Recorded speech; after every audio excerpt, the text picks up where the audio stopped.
Olá, turma. Bom dia. Tudo bem com vocês?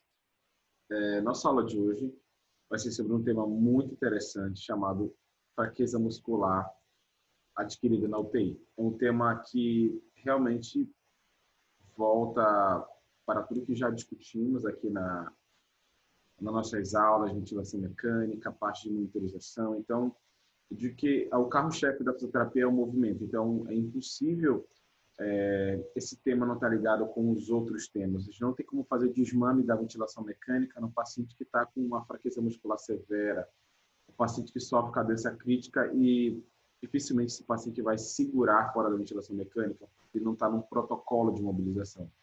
Então, a fraqueza muscular adquirida na UTI é um tema tão importante, tão chave, que ela deve ser avaliada de perto desde a internação do paciente. Então, o paciente internou na unidade, primeira coisa, avaliar o status funcional daquele paciente antes dessa internação, avaliar a força muscular daquele paciente e qual o prognóstico que ele tem para desenvolver a doença crítica. Então, isso é extremamente importante.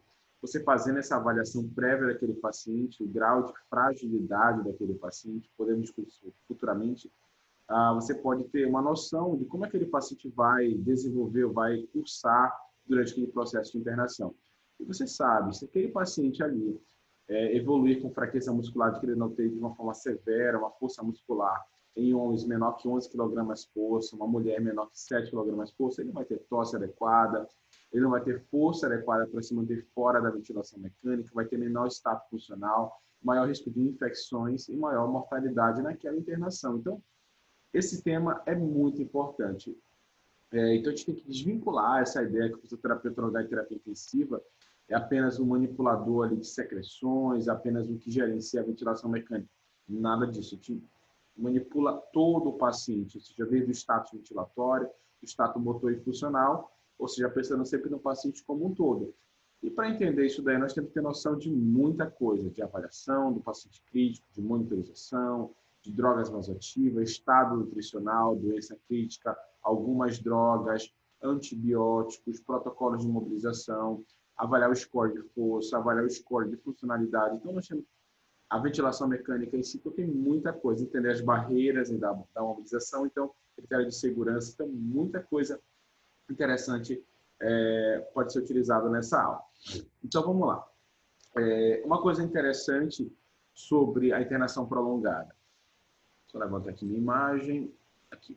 Então, o que acontece? Com o tempo, nós temos mais sobreviventes na UTI, ou seja, antigamente, se o paciente evoluísse com internação prolongada, aquele desmame prolongado, mais que 7 dias na ventilação mecânica, fraqueza muscular de na UTI, ele ia sofrer com certeza um processo de uma sepse, choque séptico, falência de múltiplos órgãos e a chance dele morrer naquela internação era muito alta. Ainda é alta, sim, mas com o avanço ali, com mais tecnologia, os tratamentos ali que nós utilizamos dentro da unidade, os protocolos de mobilização, protocolo de segurança, utilização de menos sedação, utilização dos modos espontâneos de uma forma mais precoce. Então, essa proteção ali da lesão induzida na ventilação, a disfunção diafragmática, então, tudo isso, todos esses protocolos favoreceram a sobrevida ali dos pacientes que evoluem com internação prolongada. Então, isso deve ficar muito claro na sua mente agora, ou seja, o paciente sobrevive mais, porque nós temos mais avanços científicos e tecnológicos. Então, isso é muito importante. As complicações da internação, Marlon, então o que acontece? O indivíduo evoluiu com a internação prolongada, ele passou mais de 24 horas, não tem mais de 48 horas, o que está acontecendo com ele? O que vai acontecer com ele?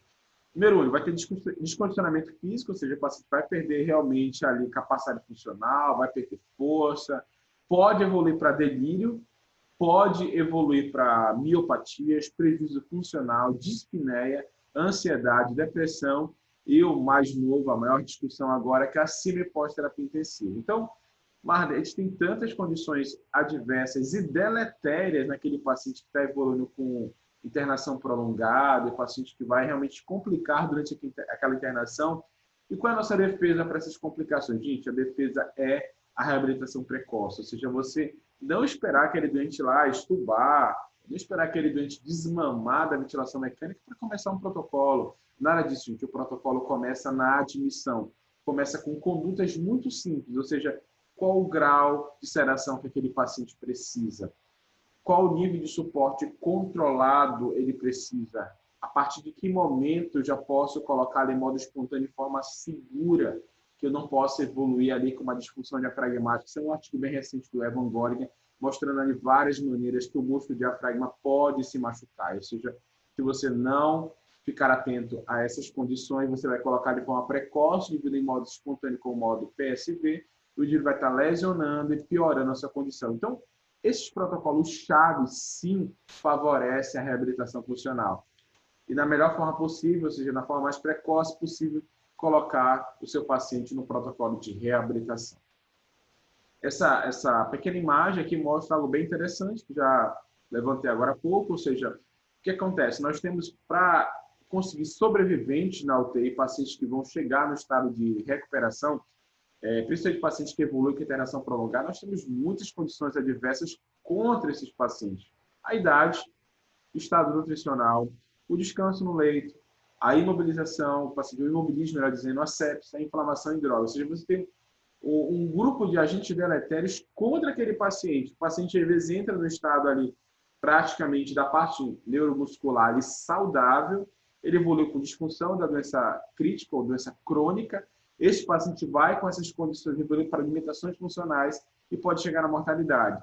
Os pacientes conseguem ultrapassar essas barreiras que nós falamos ali, com o protocolo de imobilização, um estado nutricional adequado, evitar o imobilismo, sair de um quadro séptico, tentar reduzir ao máximo o estado hiperglicêmico e inflamatório e o uso consciente de drogas. Esse paciente, sim, às vezes ele consegue sair e evolui, então, para o estado dos sobreviventes de UTI, do estado de recuperação. Então, isso é muito importante e leva muito tempo, gente, isso aí. A internação prolongada, às vezes, vai 30, 40, 50, 60, 90 dias. Então, o que acontece nesse meio termo é muito importante. Durante a pandemia da Covid-19, nós temos muitos pacientes que evoluíram ali com ventilação prolongada, uso acentuado de sedativos e bloqueadores musculares, e aquele paciente tem um grau de força bem reduzido, um status funcional muito prejudicado. Esse paciente, sim, tem alta chance de mortalidade naquela internação. E se ele não morrer do estado respiratório, da infecção respiratória provocada pelo vírus, esse paciente também ainda pode ter ainda uma complicação aí da internação, da fraqueza muscular, de ter novas infecções do status motor e funcional. Então, é muito importante isso. Uma coisa que deve ser levantada, isso aqui é uma imagem do colega Ivens, do professor Ivens, e quem quiser aprender mais ali sobre mobilização precoce, estado de força, estado funcional, sigam o Instagram, sigam também o canal do YouTube do professor Ivens Giacomassi. Esse canal ele é excelente, ele tem um expert nessa parte aí de mobilização precoce, traz muitos artigos, tem uma parte do canal chamada Thunder Paper, bem legal. Então, essa imagem foi de uma aula que a gente teve com ele, aí online ele trouxe essa imagem bem interessante que eu vou usar nessa aula. Ele fala o seguinte, que o indivíduo normal, com cursada a idade, acima de 50 anos, ali, vai ter uma perda de força 1,5 ao ano. Você tem uma perda de força ali pequena, mas claro, isso vai atrapalhar bastante ali a evolução de doenças crônicas degenerativas. O doente crítico, gente, na internação tem 3% por dia. Olha que interessante. Você perde força por dia naquele doente. Olha a comparação por ano e o nosso doente por dia. Então, o que você deve fazer? Instituir um protocolo de mobilização, avaliar em equipe multi-estado nutricional, avaliar o uso de menor quantidade de sedativos, menor quantidade de drogas, então, o estado catabólico, o estado hiperglicêmico, tudo isso deve ser avaliado. Mas e a perda de massa muscular? Geralmente, devido ao concursar da idade, 2% ao ano. O nosso doente crítico, 2% ao dia. Então, isso é muito importante. Mas a etiologia dessa doença? Gente, a polineuropatia do doente crítico está ligada intimamente com o quê? Ventilação mecânica prolongada, aquele paciente que evoluiu com desmame difícil prolongado, paciente que ficou ali sedado 3, 4, 5 dias, que o protocolo de imunização tem pouco efeito, na verdade, em mobilização passiva, sabemos disso já. Aquele paciente que ficou lá totalmente desglicêmico, glicemia sempre muito alta, entendeu? Muito alterada. Paciente que usou corticoide, ou seja, é muito comum agora o uso de corticoide durante essa pandemia. novas infecções bacterianas e uso de bloqueador neuromuscular. Então, perceba que essas condições estão aonde? Dentro de uma unidade de terapia intensiva. Esse paciente, então, tem muito paciente que evolui para doença crítica. Muita gente, muito paciente que evolui. E o protocolo de reabilitação deve ser instituído. Isso é muito importante. Eu gosto dessa imagenzinha aqui que mostra basicamente o que acontece ali, porque o doente vai perder força e, com isso, perder funcionalidade na internação. Percebe que tem várias alterações ali. Depois eu coloco em texto. Ou seja, você vai ter uma injúria nervosa mitocondrial, ou seja, o paciente vai ter uma injúria naquela parte que faz a respiração celular, a disfunção ali da bomba sódio-potássio, uma degeneração axonal. Com isso que acontece, gente, o estímulo elétrico fica menor, ou seja, fica mais reduzido, ou seja, eu tenho menos estímulo para aquele músculo, por isso que gera uma polineuropatia flácida, ou seja, uma neuropatia flácida. Aquele doente tem menos estímulo nervoso para aquele centro, para aquela área muscular. Com isso, ainda na inervação, o que ainda tem ainda, Mário? Tem isquemia nervosa, uma injúria microvascular, ou seja, um nervo recebe menos aporte de nutrientes e ainda pode sofrer com isquemia. E, Mário, fora isso, fora o estímulo reduzido nervoso, o músculo também está sofrendo, com certeza, né, gente?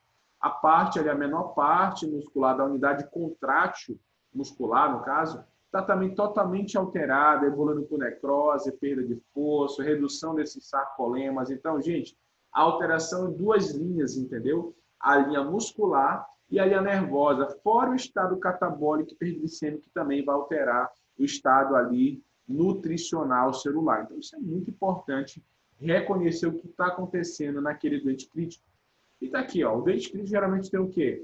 Espécie reativa de oxigênio, muito importante, repouso no leito, aumento de citocinas inflamatórias e malnutrição. Esses 4 combos aí aumentam as anomalias ali neuromusculares, gerando a fraqueza muscular adquirida na UTI.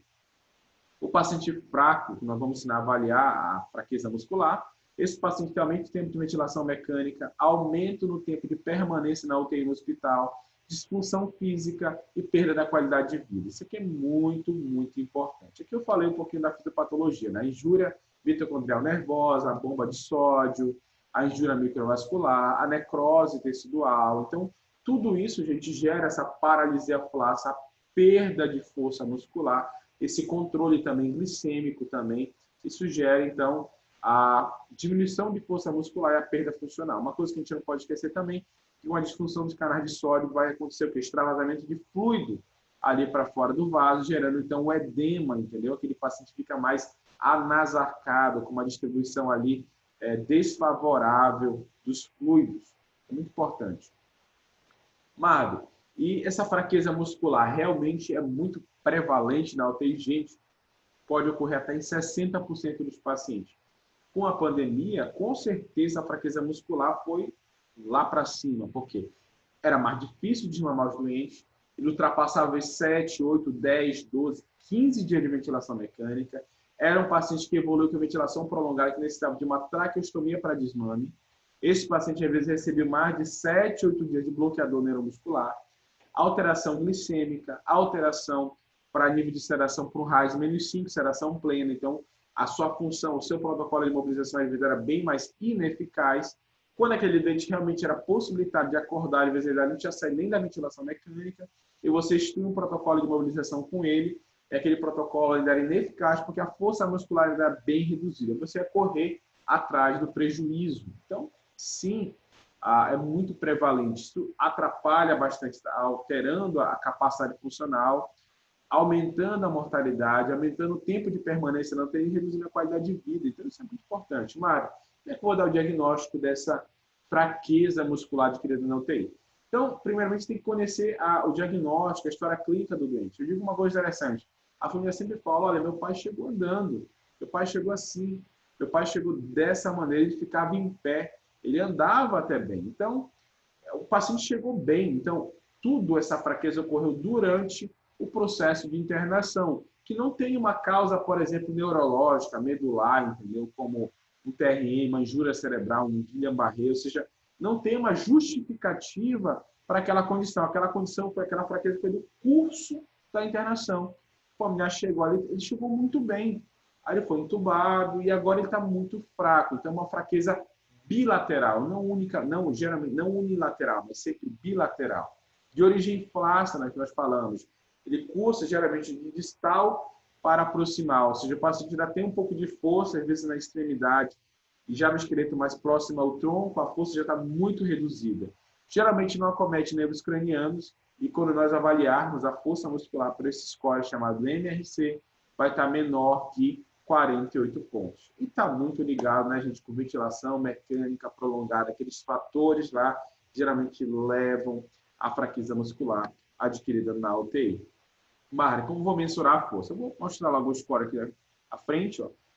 Esse score é o seguinte, o MRC é um score de 60 pontos ali, de score máximo, então você vai avaliar, entendeu? Usando ali o grau de força de Oxford de 0 a 5 pontos, né? E você vai avaliar os grupos, né, musculares que fazem a abdução do ombro, a flexão do cotovelo, a extensão do punho, a flexão do quadril, a extensão do joelho e a dorsiflexão do tornozelo. Vamos dizer que meu paciente está totalmente funcional, com uma força preservada. Você vai avaliar a abdução do ombro, você dá 5 pontos. Flexão do cotovelo mais 5, extensão do punho 5, aí vai para o membro inferior, quadril 5, joelho 5, dorsiflexão 5. Então, avalia tudinho lá com você como terapeuta com uma força externa, avaliando a força muscular, e deu 5 pontos. Então, você vai perceber que você tem 30 pontos aqui de força muscular, só que é bilateral. Você avaliou o outro lado, você me deu 30 pontos. Aquele paciente, então, o que acontece com ele? Aquele paciente ele vai ter por volta de 60 pontos, força totalmente, aparentemente normal.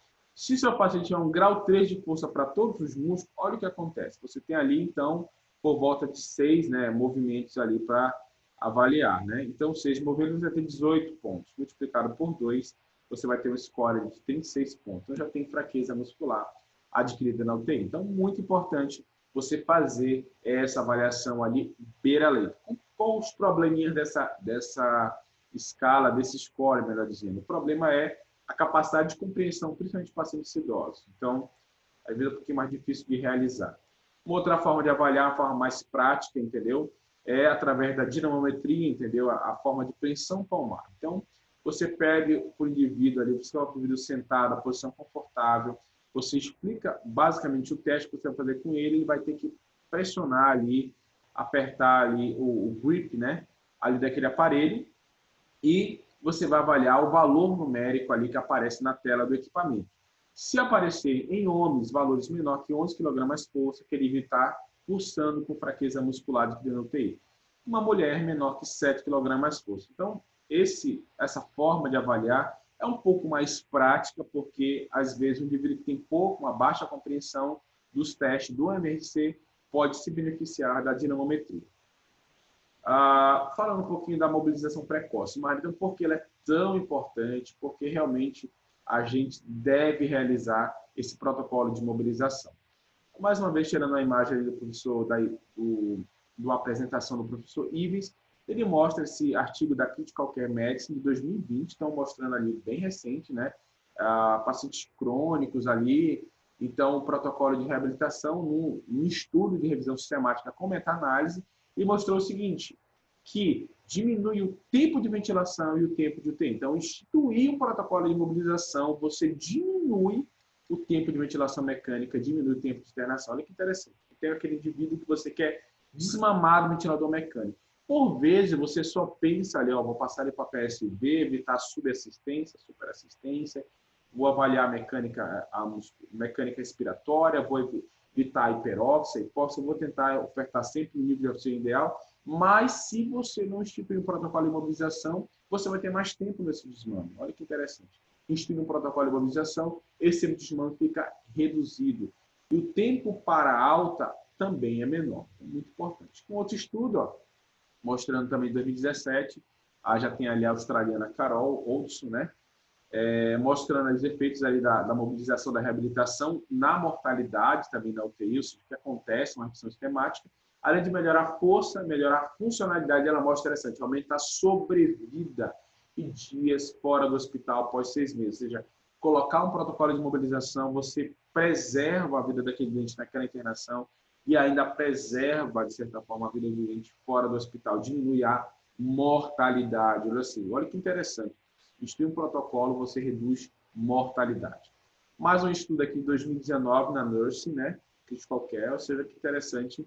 Olha que eles mostraram também, uma meta-análise também, a mobilização precoce também previne, olha que assim, previne a fraqueza muscular de adrenal T, ou seja, pegar aquele paciente ali que internou na unidade, você sabe que ele vai ficar 3, 4, 5, 6, 7 dias ali, esperando ali para melhorar a doença crítica, paciente com estado infeccioso, com um pouco de droga vasoativa, ao suporte de oxigênio mínimo. Aquele paciente que você coloca um protocolo de mobilização nele, entendeu?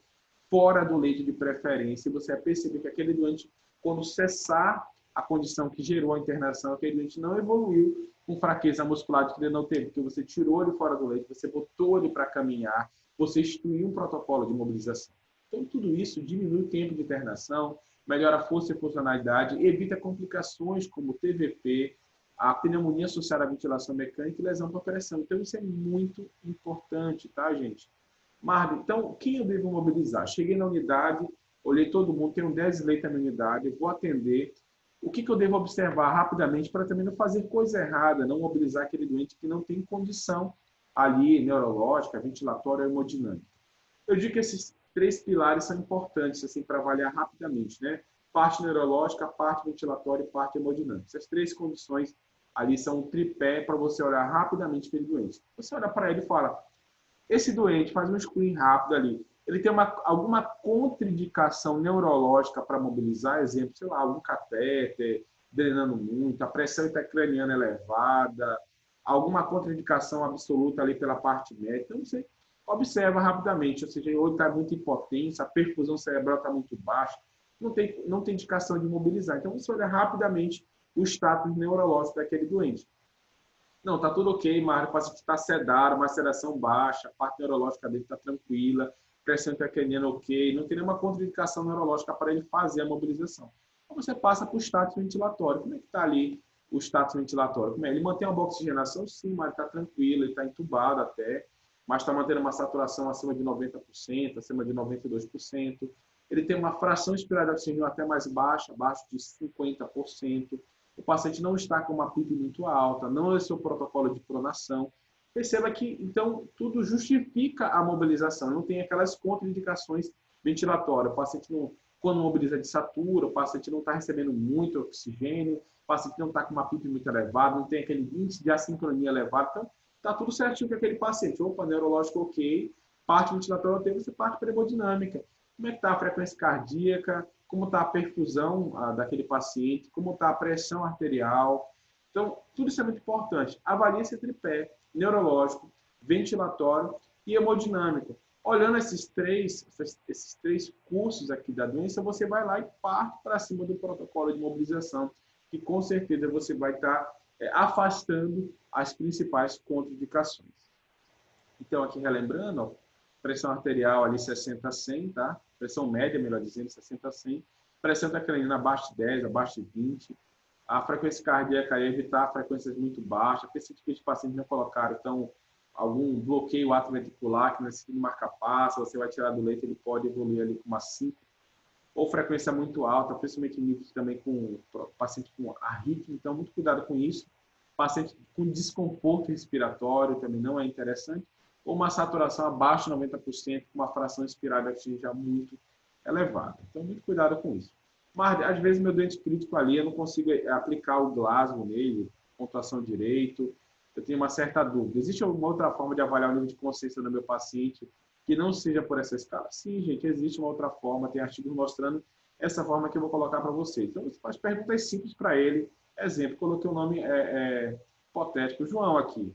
Abre os seus olhos, ou fecha os olhos fortemente, levante a sobrancelha, gira a cabeça para um lado para o outro, a carinha para fora. Então, são comandos que você dá para ele. Se aquele paciente responder de forma adequada ao comando, esse paciente sim tem um excelente nível de consciência, tá bom? Uma forma de avaliar. Tem uma hierarquia aqui dos procedimentos de mobilização, que sim, claro, não é uma regra, tá, gente? Mas facilita bastante na unidade o que você vai colocar. Então, geralmente aqui, ó, mobilização passiva, posicionamento funcional, mudança de decúbito. Porque esse paciente é extremamente sedado, né, gente? Que não conseguem cooperar ali com a terapia, né? exercício ativo livre, cicloergômetro no leito, até sentar à beira-leito, são aqueles pacientes que já têm um grau de força ali reduzido, mas possuem um grau de força que conseguem cooperar com a terapia e já estão evoluindo para um grau de força ali, exemplo, um grau 4, no MRC membro superior, já consegue sentar à beira-leito. Então, o paciente agora com grau força 4, ali, 3 para 4 ali, para membro inferior, já dá para ficar em pé, fazer até uma marcha estática já. O paciente consegue transferir da cama para a poltrona, exercício na poltrona, o paciente evolui com a força, evolui para a caminhada. Então, perceba que o grau de força também vai ajudar a escolher o melhor procedimento para a mobilização, assim como o status da doença crítica que ele se encontra. Aqui, basicamente, é um protocolo mostrando basicamente como você deve cursar com o paciente. Exemplo, paciente sedado ou até mesmo acordado, mas com fraqueza severa. O paciente tem uma força muito reduzida. Aquele paciente, o que ele deve receber? Geralmente, né, posicionamento funcional, né, mudança de decúbito, a estimulação elétrica neuromuscular, a cicloergometria passiva, exercício ativo assistido e, às vezes, ali aquela prancha ortostática, que é o ortostatismo passivo. Se você colocar o paciente em pé, mas de forma passiva. Então, aquele paciente consegue um grau de cooperação muito baixo. Aquele paciente agora que já está acordado com um grau de força, porém ainda reduzido, você vai para o exercício ativo assistido, a cicloergometria, o exercício até beira-leito. O paciente melhorou ali o grau de força, tem um grau de força de 3 a 4 membro inferior, já dá para fazer exercício ativo beira-leito, ficar em pé, exercício na poltrona e partir até mesmo ali para uma deambulação. Muito importante isso daí. Olha que interessante essa imagem. Percebe que o paciente está em ventilação mecânica, está entubado e percebe que ele está realizando uma caminhada. Então, não tem a contraindicação, tá, gente? Caminhar com o paciente sob suporte ventilatório. Pelo contrário, deve, na verdade, se a doença pulmonar não permite o processo de desmame, não perder o status funcional só por conta que está instituída a ventilação mecânica. Aqui é do França, do França 2012. Olha que interessante, ele mostra que basicamente o fluxograma rapidamente, como você deve pulsar com o paciente. Você tem um paciente, exemplo, inconsciente, um paciente muito fraco ali. O que você faz com ele? Decúbito elevado, a prancha ortostática, a mobilização passiva, alguns alongamentos, propriocepção articular. Então, basicamente, é um protocolo ali mais evitando desfechos muito simples, entendeu? Porque os desfechos realmente funcionais com esse protocolo a gente não consegue ter grandes desfechos, tá bom? Agora o paciente já está consciente, tem uma capacidade de cooperar, mas tem uma força reduzida. O que você faz com ele? Esse paciente você já começa a mobilização de extremidades, verifica se ele já consegue participar alguma coisa com você. Se aquele paciente tem um grau 4 de força na MRC nos membros superiores, opa, esse paciente é interessante. Por quê? Ele já mobiliza já de forma ativa ou de forma ativa assistida, esse paciente já senta à beira-leito, já dá para transferir o paciente para a borda da cama, fazer exercício de tronco com ele. Aquele paciente tem um grau de força 4 em membro inferior, esse paciente já dá para fazer exercício fora do leito, ficar em pé e já produzir até uma marcha estática. O paciente tem capacidade de ficar em pé sem assistência, já partir para a caminhada, tá, gente? Então, precisa repetir por 3 vezes as mesmas condições. Então, basicamente, o fluxograma de como você deve cursar. Muito cuidado com as barreiras, tá, gente? Mas não são impedimento para você realizar um protocolo de mobilização. Eu gosto muito desse bando aqui, a BCDE, que é o seguinte: você não tem como instituir um protocolo de mobilização mais rápido, mais precoce, se você não observar isso daqui. O que é isso? A letra A é wake, acordar, ou seja, você não tem como colocar um protocolo de mobilização melhor para o doente, ele está extremamente sedado, você não consegue discutir equipe multi, sua equipe multi não consegue fazer um despertar diário de sedação, se aquele doente está sedado sem necessidade em modo controlado, então isso é muito ruim. Se o paciente não consegue respirar rapidamente para modos espontâneos, exemplo também, fica muito tempo em modo controlado, o paciente perde força muscular diafragmática, perde força periférica. E o C seria coordenar esses dois itens, escolher o sedativo ideal, escolher ali o doente mais precocemente em modo espontâneo. Número D, a letra D é o delírio, ou seja, você tentar evitar ali o delírio, também com o protocolo de mobilização, engajando a família, evitando o uso de drogas, tá bom? É muito importante. E o exercício, claro, nosso protocolo de mobilização, colocando tudo isso nesse bando, você vai conseguir ali evitar desfechos negativos da doença crítica. Escala de funcionalidade. As principais são o FSS e MS. Eu gosto muito do MS porque ela é muito prática. Eu coloquei uma imagem aqui à frente. Ela vai do grau 0, né? Paciente NUF, ou seja, totalmente em repouso no leito, lá em bed, até o 10, que o paciente consegue caminhar independentemente sem nenhum dispositivo auxiliar para a marcha, tá bom? Então, você vai observando rapidamente do grau de funcionalidade. Então, para mim, é uma escala muito fácil, muito prática, é o que tenho mais utilizado ali na capacidade de avaliação funcional na unidade de terapia intensiva. Barreira, isso aqui é muito importante. Ah, Marda, eu não mobilizo porque lá na minha unidade tem muita barreira. É paciente entubado, com droga vasoativa, sedado, com linha arterial, com linha venosa, com dreno. A equipe, às vezes, não tem muito manejo nesses protocolos, não tem muita cooperação do paciente, o paciente está em diálise, tem delírio. Então, o que acontece? Existem várias barreiras que atrapalham esse protocolo de mobilização. Mas, gente, não é contraindicado realizar a mobilização por causa dessas barreiras, esse suporte ventilatório. Ver, né, gente? O paciente entubado sim pode caminhar, pode fazer isso fora do leito até, beira-leito, fora do leito, isso não é problema. Droga vasoativa, dependendo da vazão da droga vasoativa e o que ela faz ali no sistema do paciente, ela está mantendo uma boa pressão arterial, sim, está mantendo uma boa perfusão ali capilar, o lactato está ok, o paciente está bem perfundido, o paciente está estável hemodinamicamente, uma vazão baixa de drogas, por que não mobilizar, né? Uma paciente está sedado, mas a sedação está promovendo só um RAIS de -2, -1, o paciente acorda, ele coopera.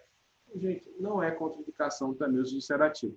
Assim como as outras coisas abaixo. Então, gente, cuidado. Barreira é uma coisa, mas não são impedimentos totais para realizar. Tem um artigo ali de 2014 também, da australiana, da Carol, mostrando ali basicamente um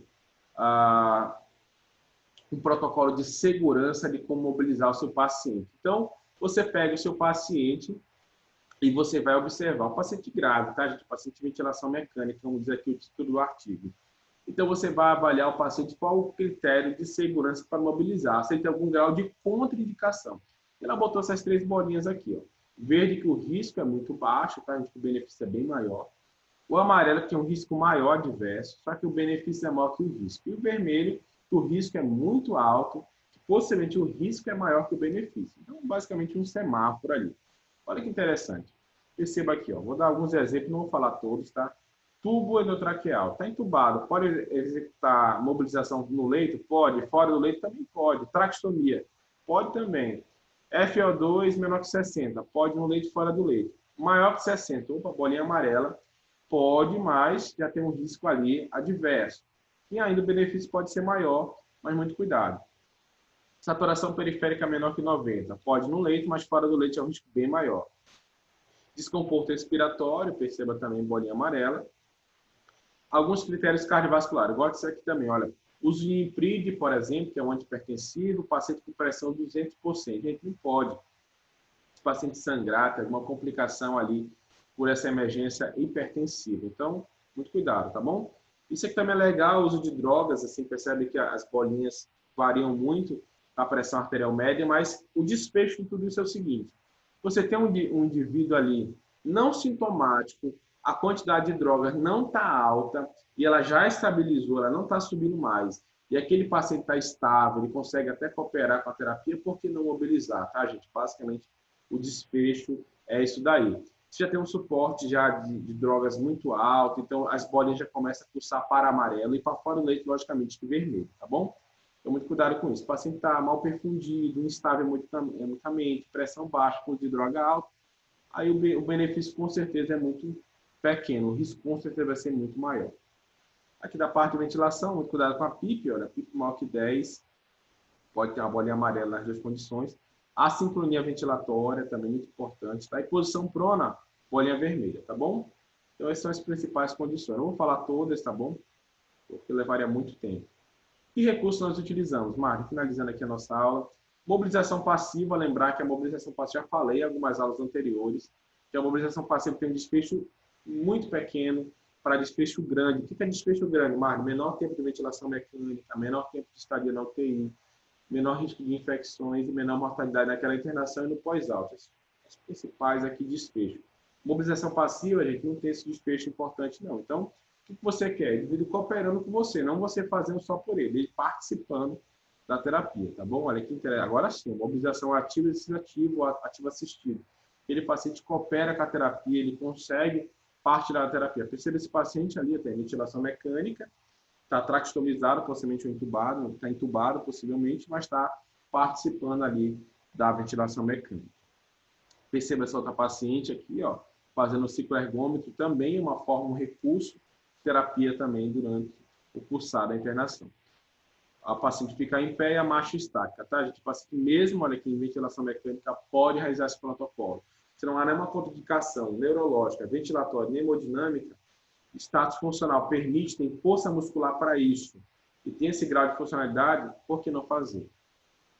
A estimulação elétrica também seria um desfecho bem interessante para aquele indivíduo lá do grau 1 que eu falei. O paciente está muito sedado, olha que interessante. O paciente muito sedado ou paciente muito fraco, ele vai cair na mobilização passiva. Então, Mário, se a mobilização passiva é ruim, o que eu posso fazer? Olha que legal. Aparentemente, a estimulação elétrica neuromuscular parece ser um dispositivo, um mecanismo, um recurso bem interessante para utilizar naqueles pacientes, entendeu? Não esquecer da disfunção diafragmática, tá? A gente reduzida pela ventilação mecânica, a perda de força. Então, nada de ficar treinando força muscular com sensibilidade ventilador, não existe isso, tá, gente? Carga alinear, nada disso, carga linear. Então, olha que interessante, você vai usar o quê? Dispositivos corretos para treinar a força muscular do paciente. Quem é colocado nesse protocolo? Quem está fraco, né, gente? Você tem que fazer a manovacometria do paciente, avaliar que o paciente está fraco, avaliar uma FIM do paciente ali, avaliou que o paciente está fraco, aí sim você coloca o paciente em dispositivos que vão realizar o treinamento muscular respiratório. Power Brief e Thresholds são os principais, sem conflito de interesse aqui. Dispositivo moderno, né? Não é a realidade ali das unidades, né? O motomédio, o table, o host, ali o turn safe, ou seja, não são ali dispositivos que estão realmente em todas as unidades, mas facilitam bastante, principalmente para deslocar o paciente, olha ali, ó, do leito para fora do leito, ou seja, é de grande valia. Mário, quais são os benefícios agora desse protocolo que você falou, dessas condições, desses recursos? Minimiza as complicações de repouso, melhora, né, falei, a parte funcional, acelera o desmame, reduz o tempo de internação, melhora a qualidade de vida e reduz a mortalidade. A gente não está aqui mais, reduz a mortalidade. Aí acaba finalizando com essa parte aqui. Gente, e a mobilização? Acaba no pós-alto, deu alta para o seu indivíduo, vamos lá, o paciente saiu sentando beira-leito, foi para a enfermaria, melhorou ali, ficou até em pé, foi para casa. Ou seja, ele ganhou na UTI, ganhou na enfermaria, mas foi para casa. Será que acaba a mobilização após a alta da hospitalar, gente? Com certeza não. Olha que interessante. A fraqueza muscular adquirida na UTI, a longo prazo, o que acontece? Diminui capacidade funcional, diminui qualidade de vida, aumenta a mortalidade, a gente não está ileso da morte, não. Ele pode ter mais chance de mortalidade até um ano após a alta. Desemprego e perda de rendimento, ou seja, aquele paciente não consegue retornar para a vida dele como antes. Então, isso aqui é muito importante. E com isso, desenvolver esse conceito interessante que é de síndrome pós-doença crítica, chamado PICS. O que é isso? É uma doença que ocorre pós o processo de internação, levando a alterações mentais, físico-funcionais dos pacientes sobreviventes da doença crítica. Aquele paciente que você sai da UTI, mas aquele paciente que tem delírio, aquele paciente que ainda não anda, aquele paciente que está desnutrido, aquele paciente que não consegue se encontrar no meio. O que aconteceu com ele? Aquele paciente desenvolveu o quê? PICS, ou seja, a doença pós-doença crítica. Mas o que aconteceu aí? A Ana Chiara, lá em 2018, fez um estudo ali mostrando 406 pacientes. E ela mostrou o seguinte, que 3 meses após a alta, 63 pacientes ainda apresentavam essa patologia. Um ano após a alta, 56% ainda apresentava PICS. A pergunta é, por que esses pacientes não estão sendo encaminhados para fisioterapia? E por que a reabilitação encerra após a alta hospitalar, né, gente? Então, aqui eu quero finalizar a aula e perguntar, será que a gente está recebendo esse doente nas unidades ali de reabilitação, nas clínicas, nos ambulatórios, até mesmo em unidades de reabilitação ambulatorial, até nível hospitalar, está recebendo esse paciente? A gente está realizando o protocolo de mobilização de forma precoce. Então, eu finalizo essa aula com esse despejo. Gente, o protocolo de mobilização é o carro-chefe para tudo, tá, gente? Sem esse protocolo de mobilização, o paciente vai acabar falecendo naquele curso de internação. É muito difícil tirar o doente e dar sobrevida a ele se esse paciente não recebeu nenhum protocolo de mobilização durante a internação. Tá bom? Muito obrigado. Até a nossa próxima aula, gente. Tchau, tchau.